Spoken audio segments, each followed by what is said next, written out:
thank you so much for coming out tonight to our book club meeting. My name is Taylor Rouanzion, and I am a librarian here at Lexington Public Library. And tonight, since it is our first meeting of the year, I thought it would be a good idea to spend the evening talking about the kinds of books that we might want to read at our meetings throughout the year.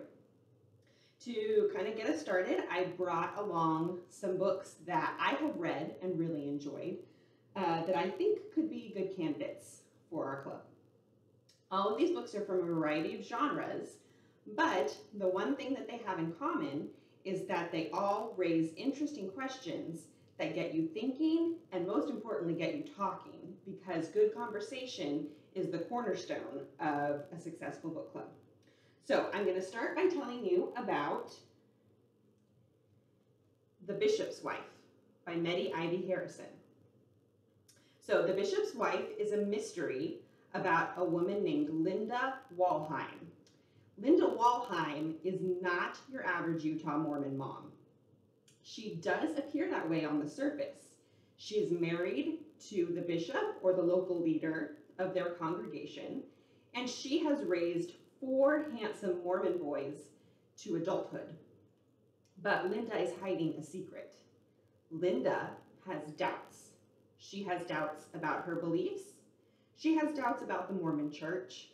And she has doubts about the other members of her congregation who live in her neighborhood. Things start to get interesting for Linda when a young mother and wife disappears under mysterious circumstances. Police cannot find her anywhere, and her husband is insistent that she left of her own accord and has abandoned their little family. But Linda knows this woman, and she doesn't believe that for a second. In fact, she suspects that the husband may have had something to do with the woman's disappearance. She decides to take it upon herself and look into this woman's disappearance. Despite pleas from her husband and the police to just leave it alone, she can't. She is convinced that something has happened to her neighbor, and she is determined to find out what it is. Now, this story may sound somewhat familiar to you, and although The Bishop's Wife is indeed fiction, Meddy Ivy Harrison, the author, got her inspiration from a true life mystery about a woman named Susan Powell who disappeared from Utah in 2009. She was also a young mother and wife, and the police suspected her husband of having something to do with her disappearance. She still to this day has not been found, and reading this book is an excellent option if you're into true crime documentaries or podcasts, but want kind of a fiction twist on that. All right, the next book that I'm going to tell you about is called No Bad Deed by Heather Chavez. So No Bad Deed is a thriller. And first I want to start by telling you about the bystander effect. So the bystander effect is a social psychological phenomenon where the more people who are present during a crisis, the less likely they are to help someone in need. And the main character of this book, Cassie Larkin, who is a veterinarian, is not the kind of person to be a bystander. So when she's driving down a dark road on the night before Halloween and she spots a man and a woman on the side of the road getting into what looks like a violent altercation, she knows she has to stop and intervene. She pulls over to the side of the road and she gets out just in time to see the man push the injured woman down into a ravine and then chase after her with a knife. So she says to the man, "Don't do it." He looks back at her and yells, "Who are you?" Instead of answering him, Cassie says, "I've already called the police. Put the knife down." The man narrows his eyes at her and tells her, "Lady, you just made a huge mistake." Cassie tells him again, "Put the knife down." But instead, the man looks at Cassie, holding the knife, and says, "Let her die, and I'll let you live." Then he runs. It takes a moment, but then Cassie realizes he's running to her car, where the keys are still in the ignition, her car, where her wallet sits on the passenger seat.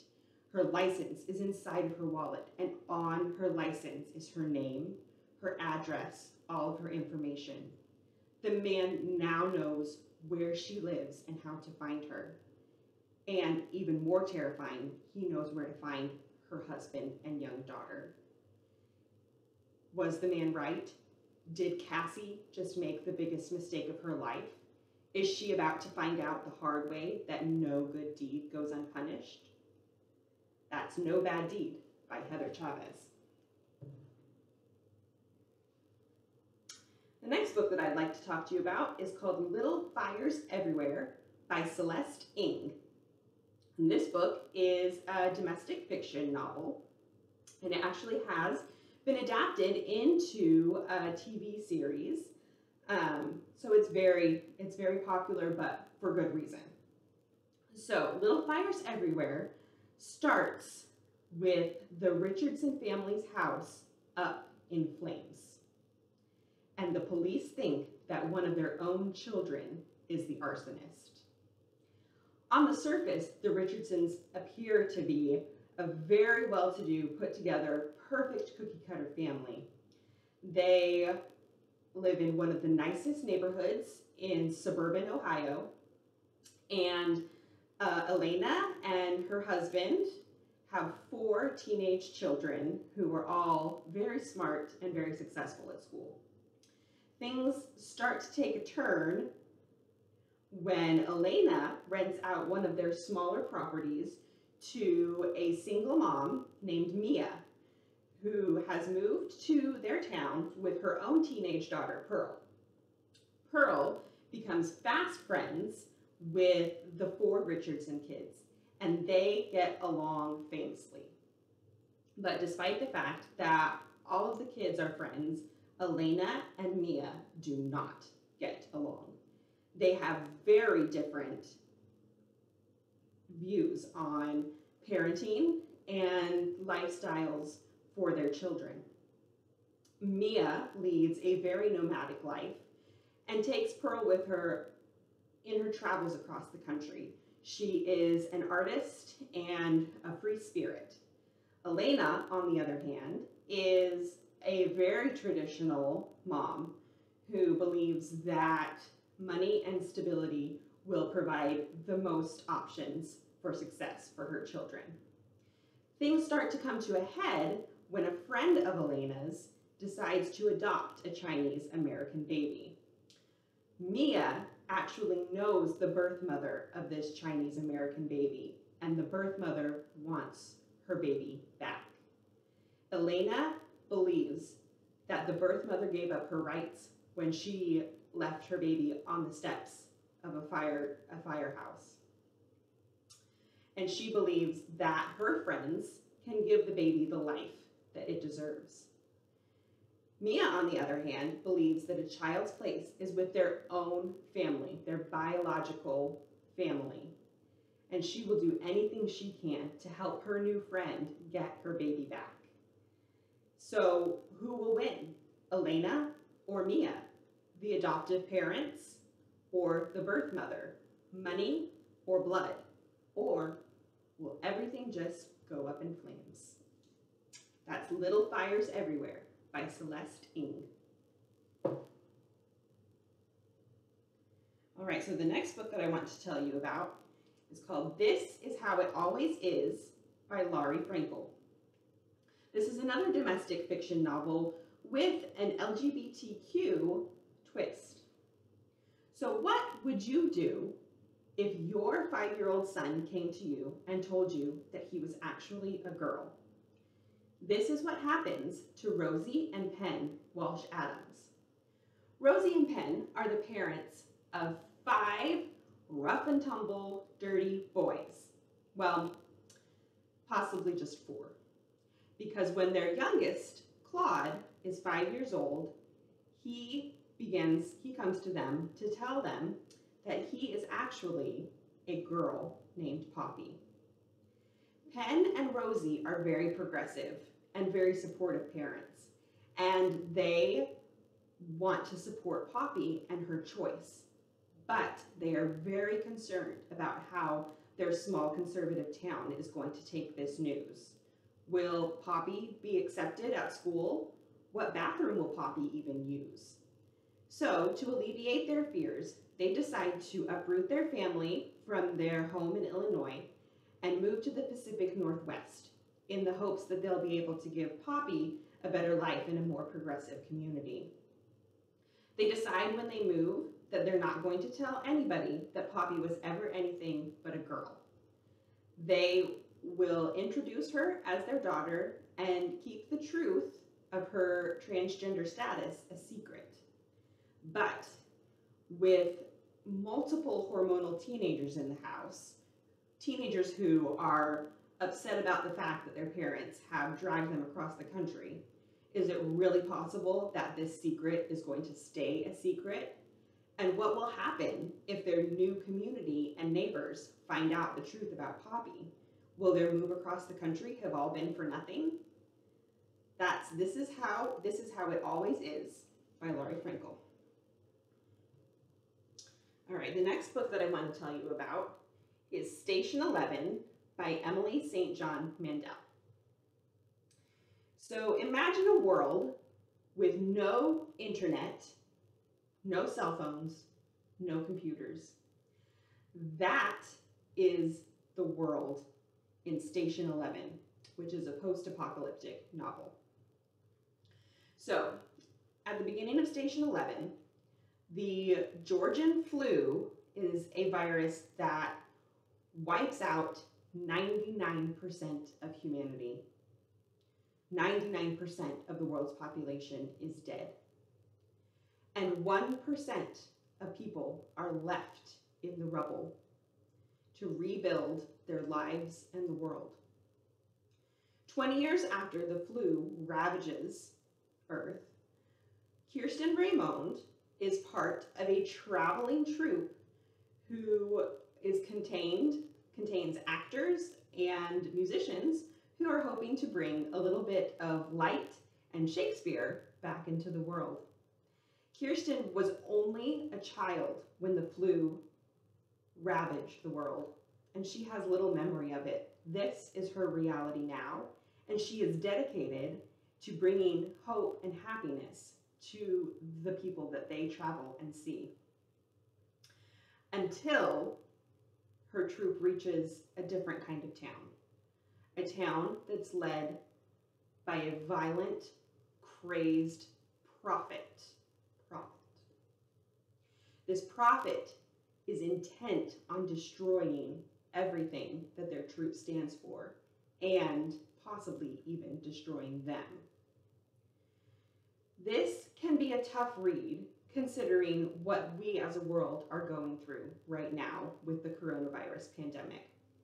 But the reason that I recommend this book is because despite how stark and terrifying it is, the central message is one of hope and life and enlightenment, and it reminds us that humanity is more than just survival. All right, so the last book that I want to tell you about is a little bit on the kookier side. This book is called Horror Store by Grady Hendrix. It is a dark comedic horror. Have you ever wondered what it would be like to spend the night in an IKEA store? Hundreds of beds to choose from. There's all those cool rooms that are set up. You can sleep wherever you want. It sounds like a fun slumber party. And there's all the ambient lighting and the candles and the vengeful ghosts. Wait, what? Vengeful ghosts? Yeah, you heard me right. So in Horror Store, it is about the employees at a store called Orsk in Cleveland, Ohio. And Orsk is a fictional parody version of IKEA. Amy is an employee at Orsk, and she and her manager, Basil, and a small group of other employees decide to spend the night in their store when the store is hit by a string of overnight vandalizations. So they have decided they're going to stay all night, they're going to catch the culprits, and they're going to put an end to this. But it's only a few hours into their overnight watch that they begin to suspect that their culprits, their vandals, are not exactly alive. Yeah. So the Orsk employee manual is actually included in this book, and let's see if it can help Amy and her team to tackle this unique situation. Handling a disruptive presence.